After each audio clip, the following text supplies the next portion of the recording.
Hello everyone, welcome to जेनिक। कैसे हैं आप लोग? होपफुली अच्छे होंगे। तो जैसा आप सबको पता है, सीएससीबी जेई इलेक्ट्रिकल का रिजल्ट फाइनली बहुत इंतजार के बाद आ गया और बच्चों ने, विद्युत बैच के बच्चों ने बहुत खतरनाक परफॉर्मेंस किया है।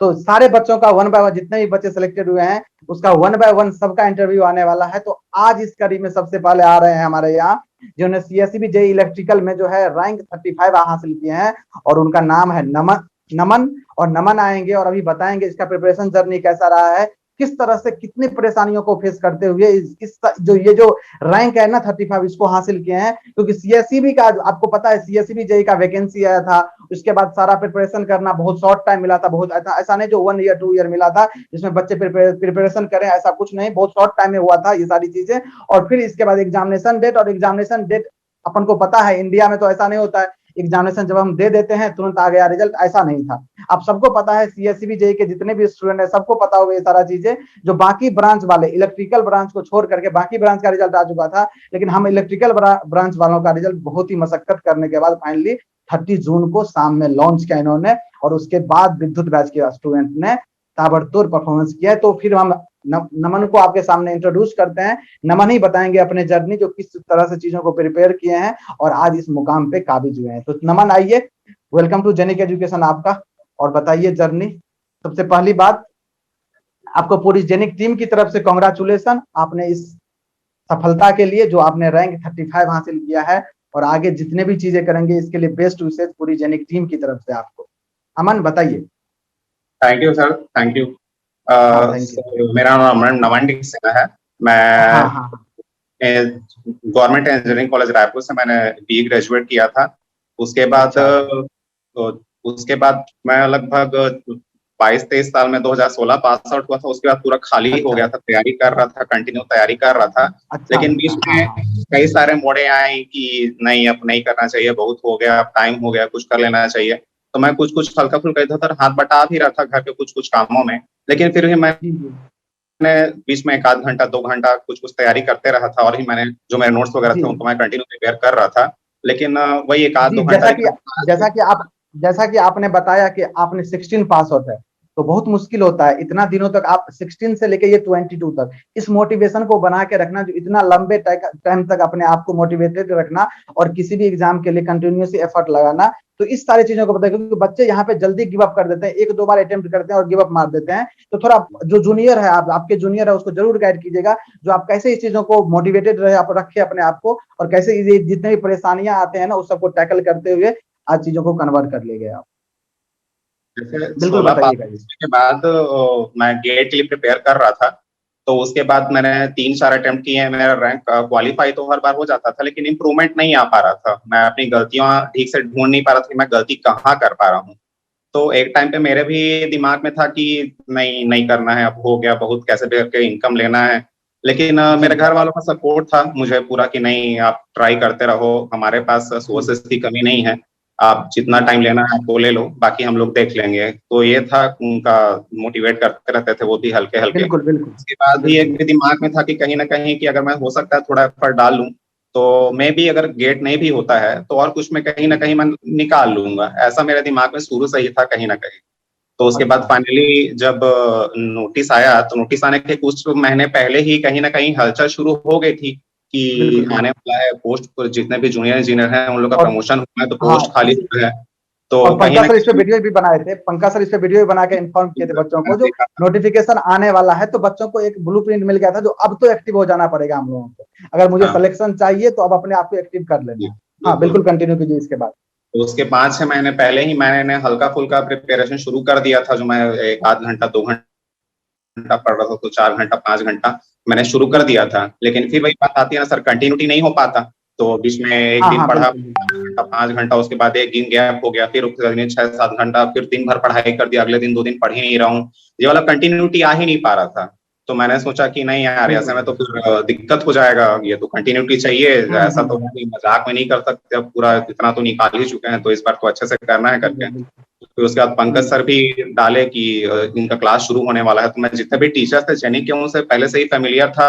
मैं यूट्यूब में वीडियोस देखता था, जितने भी डिजिटल के थे, कंट्रोल सिस्टम के थे, मेजरमेंट्स के थे, पावर सिस्टम के थे, और भी जितने भी तो कोर सब्जेक्ट्स के होते थे, वो सारे में पहले से फेमिलियर था।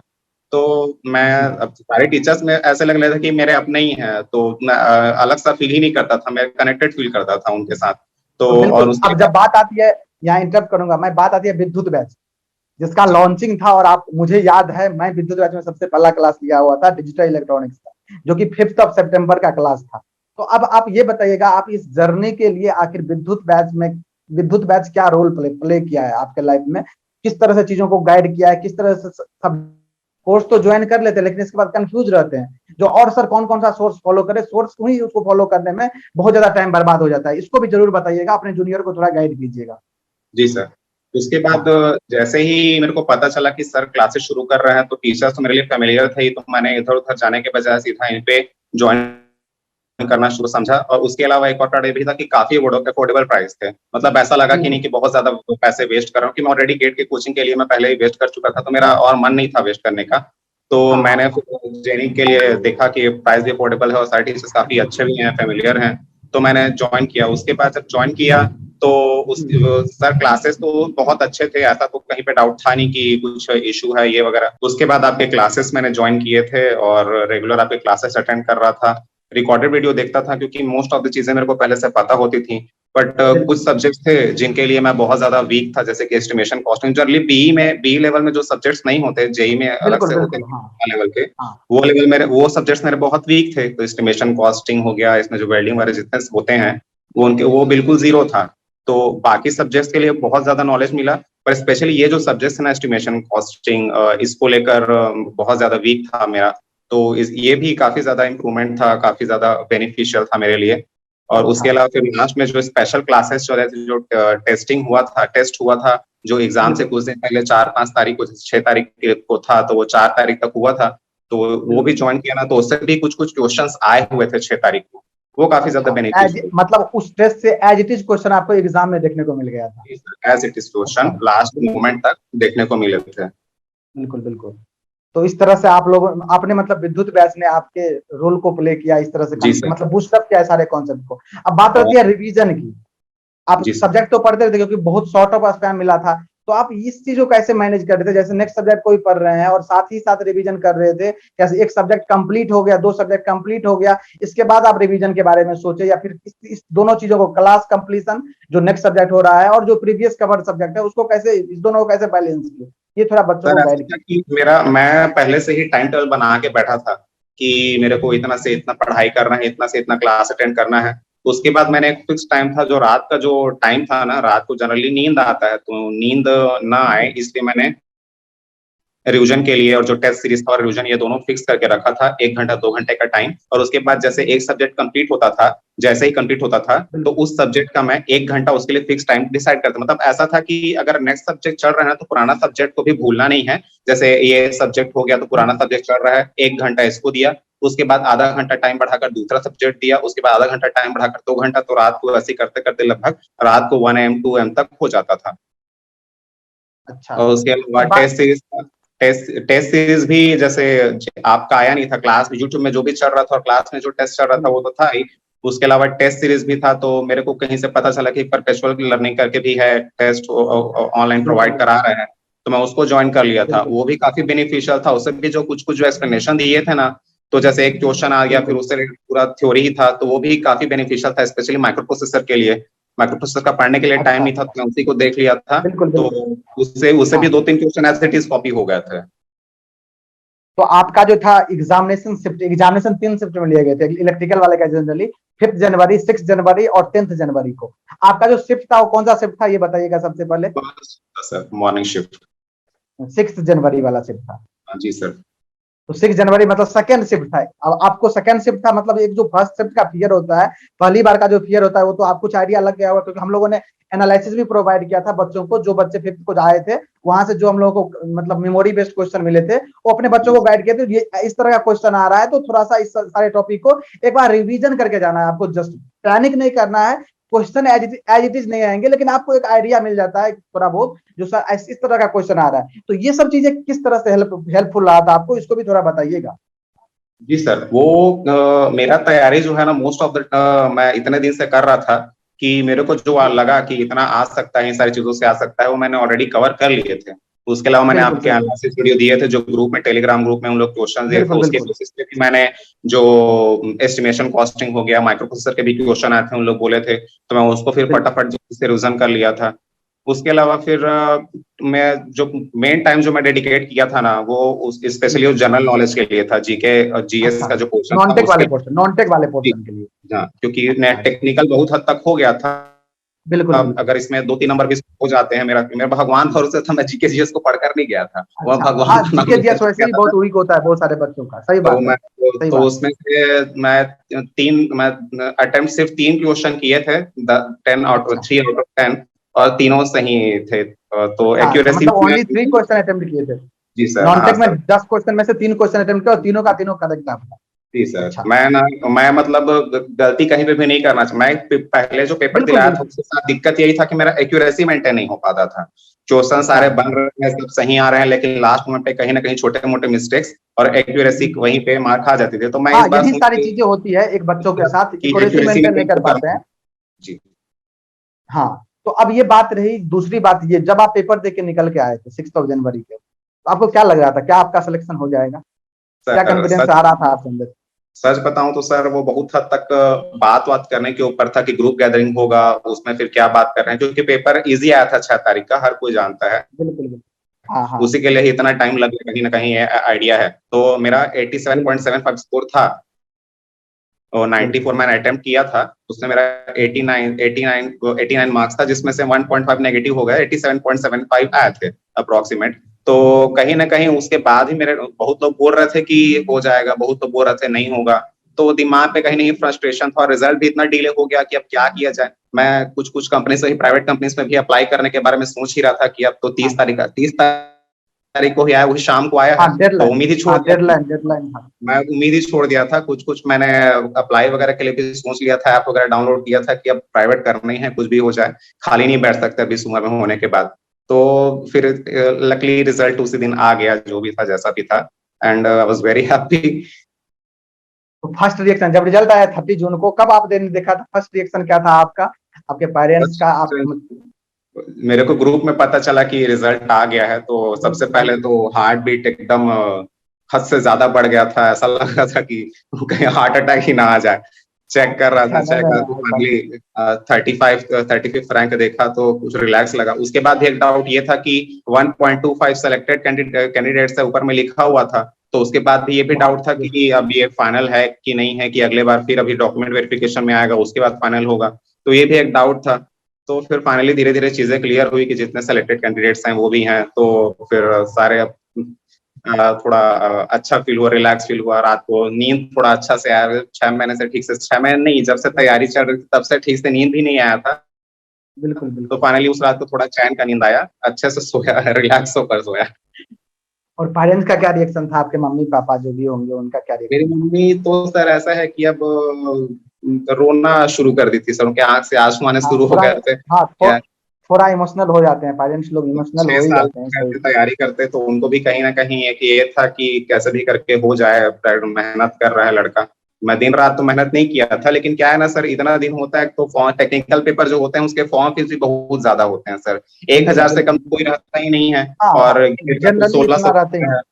तो इतना इतना रहता है, तो कहीं भरने से पहले भी एक हिचकिचाहट रहती है कि यार निकाल पाऊंगा कि नहीं, पैसे तो वेस्ट नहीं कर रहा हूँ, कि तैयारी ही नहीं हो पा रहा है, उधर बस भर दे रहा हूँ। बिल्कुल तो कहीं ना कहीं ये भी डाउट था, लेकिन सीएससीबी का मैं क्लास चांस था मेरे लिए, सीएससीबी का, कि अगर आता है तो भर देता हूँ और जी तोड़ मेहनत करता हूँ, अगर हो गया तो अच्छी बात है, नहीं हुआ तब तो फिर जो है जैसा है वो तो है ही। तो वह लास्ट बिल्कुल। चांस था, और इत्तेफाक से किस्मत अच्छा था कि हो गया सर। और थैंक्स टू जेनी, जितने भी टीचर्स थे उनके एफर्ट के लिए। बिल्कुल बिल्कुल। अब बात रही ये, जो आपके जूनियर्स हैं जो अभी प्रिपरेशन के फेज में हैं, बस कुछ दिन पहले मतलब 30 जून को अगर हम देखें मॉर्निंग तक आप भी एक कैंडिडेट थे जब जिनका सिलेक्शन कहीं नहीं, जब आपका सिलेक्शन हो गया तो अपने जूनियर को क्या सलाह दीजिएगा, क्या क्या चीजों, कौन कौन सा गलती उसको नहीं करना चाहिए ड्यूरिंग द प्रिपरेशन, क्योंकि प्रिपरेशन के टाइम में वो गलती करते हैं बहुत सारी चीजें और उनको पता नहीं चलता है। जो बंदा गलती करता है उनको नहीं पता चलता, उनको रियलाइज नहीं होता है। तो उसको आप क्या क्या मतलब उसको मैसेज देना चाहते हैं जो गलती वो ना करे और प्रिपरेशन में कंटिन्यू, ये सारी प्रॉब्लम सबको झेलना पड़ता है, सारे कैंडिडेट को ये सारी परेशानियों से गुजरनी पड़ती है, थोड़ा जूनियर को गाइड कर दीजिएगा, जिससे कि आपका जूनियर जो है अपकमिंग जितने भी एग्जाम है, कोई सा भी एग्जाम तैयारी करे, शेड्यूल तो यही फॉलो करना है आपको। थोड़ा गाइड कीजिएगा उस जूनियर को। सबसे पहले तो यही बोलूंगा कि आप किसी भी चीज का तैयारी कर रहे हो, चाहे टेक्निकल में हो नॉन टेक्निकल में हो, सबसे ज्यादा जरूरी चीज जो आपको मेंटेन करनी है वो है एक्यूरेसी। आप 150-200 क्वेश्चन आ रहा है, पूरा 200 के 200 अटेम्प्ट कर रहे हो, लेकिन कोई फर्क नहीं पड़ रहा है क्योंकि आपकी एक्यूरेसी नहीं है। तो सबसे ज्यादा कहीं ना कहीं आपको जो फोकस करना है वो होता है एक्यूरेसी। आप क्वेश्चन करने टाइम करो चलेगा, लेकिन एक्यूरेसी मेंटेन कीजिए। वो आप अगर कम पढ़े हो तो आप नेक्स्ट पेपर में ज्यादा पढ़ के आप उस टॉपिक को कवर कर सकते हैं।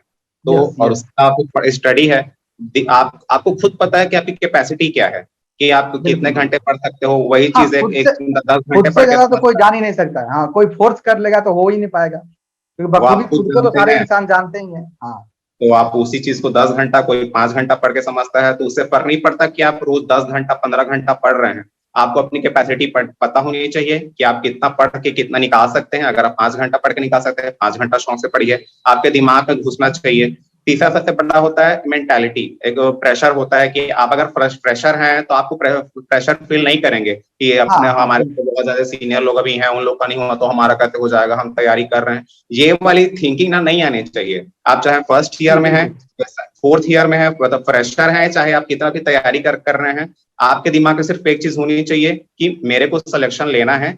किसी भी पॉइंट पे कुछ भी हो जाए, मेरे को मेहनत करना है, मेरे को निकाल के चलना है, ये पॉइंट लेके चलिए। उसके अलावा फ्रेशर है वो तो ठीक है, उसके अलावा जैसे एज होते जाता है, जैसे मेरा खुद का है, मैं 16 पास आउट हूँ, 6 साल हो गए, तो दिमाग में कहीं ना कहीं कि अब फ्रस्ट्रेशन आ जाता है कि नहीं यार नहीं होगा, अब छोड़ देता हूँ पढ़ाई, कुछ भी हो जाए नहीं पाएगा।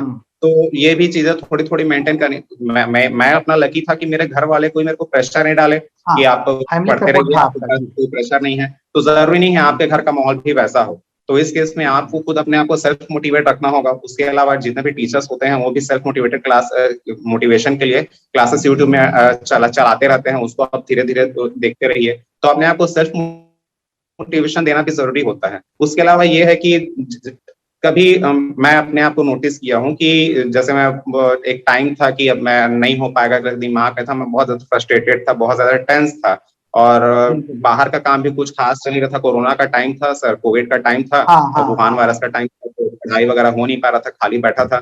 तो दिमाग में उस टाइम पढ़ाई भी नहीं हो रहा था, पेपर भी उस टाइम नहीं हो रहे थे। तो मैं उस टाइम फिर मूवीज वगैरह पे भी ध्यान देता था, मूवीज वगैरह भी देख लेता था। तो वो ना सर कहीं ना कहीं अगर अच्छी एंटरटेनमेंट है, मतलब कॉमेडी वगैरह मूवीज है तो चल भी जाता है, उतना नहीं जाता। लेकिन अगर कोई सीरियस है तो फिर वो फिर दिमाग में और इम्पैक्ट डालता है। जैसे मेरे दिमाग में इम्पैक्ट आता था, मैं कोई नेगेटिविटी वाली मूवी देख लिया था सर, 1 हफ्ते तक मैं ही नहीं सोया था, ऐसा लग रहा था मेरे साथ ही जो कुछ भी हो रहा है। तो यही सब चीजों से आप फिल्म भी देख रहे हो तो कोई हल्की फुल्की मूवी जिसमें कॉमेडी वगैरह है वो देख लो, उसके बाद फिर ध्यान मत दो, वो दिमाग से देखा, दिमाग से निकाल दिया, ये वाली होनी चाहिए। ये भी एंटरटेनमेंट के लिए, वो भी अगर बोर हो रहे हो तब के लिए बात है। बिल्कुल बिल्कुल, ऐसा नहीं है कि आपको रोज, ऐसा तो है नहीं कि रोज रोज देख रहे हो फिर सिलेक्शन हो जाएगा, तो पॉसिबल नहीं है। लेकिन बीच में रिलैक्स करने के लिए अगर आपको रिलैक्स करना है, सेल्फ मोटिवेटेड खुद को रखना पड़ेगा। इसके लिए आपको जो अच्छा लगता है वो काम कीजिए, आपका जो भी हॉबीज है वो काम कीजिए, जिससे कि आप अपने आप को सेल्फ मोटिवेटेड रखना है, न कि किसी नेगेटिव पीपल। ऐसे आपके दोस्त में भी हो सकता है जो नेगेटिव आपको चीजें बोल करके हो सकता है आपको डिमोटिवेट कर दे, आप जो जिस चीज का प्रिपरेशन कर रहे हो उस चीज के लिए डाइवर्ट कर दे आपको। तो बिल्कुल मैं बोलूंगा, और आप भी यही बोले, तो उस लोगों से दूरी बना लेना है, क्योंकि ये सारा चीज आपको उस गोल से दूर ही ले जाएगा, गोल की तरफ नहीं ले जाएगा। उस सारी चीजों को अपने से अलग करके रखिए, चाहे वो दोस्त हो चाहे कोई भी चीज हो, आपका हॉबीज भी अगर हो सकता है, तो उसको अपने उस टाइम के लिए प्रिपरेशन के जर्नी में उसको ब्रेक कीजिए, उसको दूर कर दीजिए, और अपना प्रिपरेशन जिस भी एग्जाम को टारगेट कर रहे हैं उस पर थोड़ा फोकस बना के रखिए। टाइम तो लगता ही है, क्योंकि आप अपन को पता है इंडिया में रह रहे हैं, ऐसा तो है नहीं जो तुरंत सब कुछ आ जाएगा। यहाँ पे देखिए वैकेंसी आने में एफर्ट लगाना पड़ता है, वैकेंसी आने के बाद एग्जामिनेशन डेट के लिए एफर्ट लगाना पड़ता है, और इतना ही नहीं, जब एग्जामिनेशन कंडक्ट हो जाते हैं इसके बाद रिस्पॉन्स शीट के लिए एफर्ट लगाना पड़ता है, और जब रिस्पॉन्स शीट आ जाती है उसके लिए फाइनल रिजल्ट के लिए एफर्ट लगाना पड़ता है। तो ये सारी चीजें अपन इंडिया में चलती रहती है, तो इसके लिए तो पता ही है आपको सारा चीजों से। ये मतलब ये किसी भी एग्जामिनेशन का जो है ना, ये सारा चीज प्रोसेस है, इसमें फॉलो करना पड़ेगा आपको, ये सिस्टम का पार्ट ही बन चुका है, और इस चीजों के से लड़ना है अपन को पता है। बाकी आप लोग अब सीएसईबी में जाइएगा तो चीजों को थोड़ा इम्प्रूव कीजिएगा, जिससे आने वाले जितने भी स्टूडेंट जूनियर जो आपको आने वाले हैं उसको ये सारी चीजों को, परेशानियों को झेलना न पड़े। ओके, तो चलिए, बहुत अच्छा जर्नी रहा आपका। तो पूरी जेनिक टीम की तरफ से वंस अगेन कांग्रेचुलेशन, और आगे फ्यूचर के लिए बेस्ट विशेष आपको। ऐसे ही लाइफ में बहुत अच्छा करते जाइए, फोड़ते जाइए, जो भी ड्रीम है आपका जरूर कंप्लीट हो। पूरी जेनिक टीम की तरफ से आपको lots of congratulation. Thank you Aman, thank you so much. Thank you sir, thanks to all of you sir, thanks to all जेनिक टीम। इतना एफर्ट करने के लिए, जिन्होंने दिन रात मेहनत किया, हमारे जो सपने थे उनको सच बनाया। मैं आप सभी का बहुत बहुत दिल से आभार व्यक्त करता हूँ और thank you sir, thanks to all of you. Thank you Naman, thank you.